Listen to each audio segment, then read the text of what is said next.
আজকে নিরামিষ। হঠাৎ করে সকালবেলা শুনলাম যে কালকে একাদশী, তো এর জন্য আজকে নিরামিষ রান্না করব। তো বাসায় কোনো শাকসবজি উঠানো নেই, তাই চলে আসলাম বাগানে। চলুন দেখি কি হারভেস্ট করা যায় আজকে বাগান থেকে। নেওয়ার মতো শুধু কিছু ফুলকপি আছে, শালগম আছে আর কিছু বাঁধাকপি আছে। Let's go. তো এই বাঁধাকপিটা কেটে নিলাম, আজকে বাঁধাকপি ভাজি করব নিরামিষ।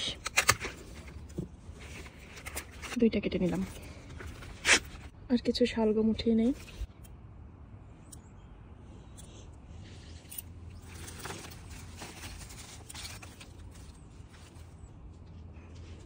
আর নিরামিষ রান্না করতে লাগবে ধনেপাতা, তাই কিছু ধনেপাতা উঠিয়ে নেই।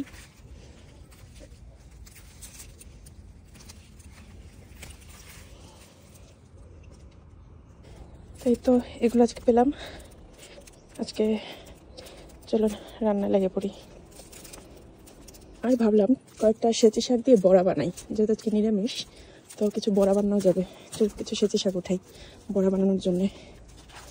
সেচি শাকের বড়া আমি কখনো ট্রাই করিনি, তো ভাবলাম আজকে বানাই। তো নিরামিষ রান্নার জন্য সবজি হয়ে গেল আজকে। এই তো।